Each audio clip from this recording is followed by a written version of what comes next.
Hello guys, welcome to our channel. Mansur Khan is here. So today I am going to explain you the concept of coordinate geometry. So let's begin. Okay, now observe the situation. There are 5 persons, namely A, B, C, D and E, respectively standing in a line.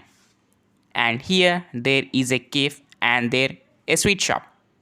So A is the first person and E is the last person in a line with reference to the cave.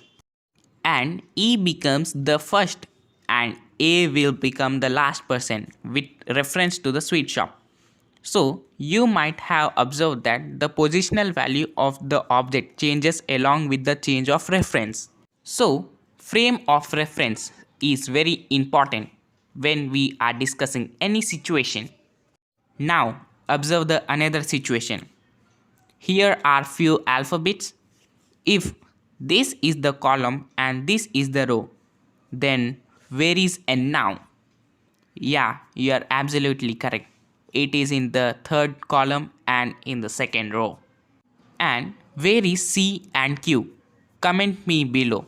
So with this knowledge you can complete exercise 5.1. And if you have any doubt in this exercise, then you can comment me below. Cartesian system.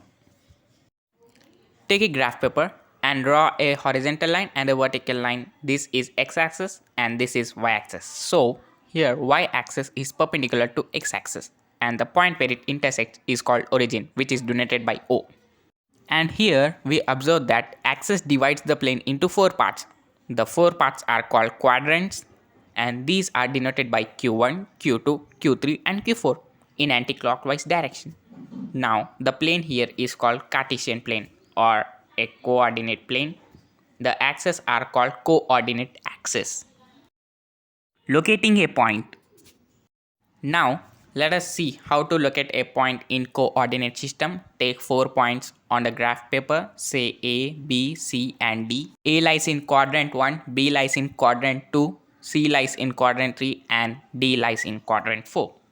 Okay, now the point A with respective to x-axis it is on 1 and with respective to y-axis it is on 2. So its coordinates are 1, 2. Usually we write x coordinate first and the y coordinate the next. Now the point B with respective to x-axis it is on -3 and with respective to y-axis it is on 3. So its coordinates are -3, 3. Now the point C with respective to x-axis it is on -1 and with respective to y-axis it is on -4. So its coordinates are -1, -4. Now the point D with respective to x-axis it is on 4 and with respective to y-axis it is on -2. So its coordinates are 4, -2. As we have observed here, in quadrant 1 both the coordinates are positive. In quadrant 2 x coordinate is negative and y coordinate is positive. In quadrant 3 both the coordinates are negative and in quadrant 4 x coordinate is positive and y coordinate is negative.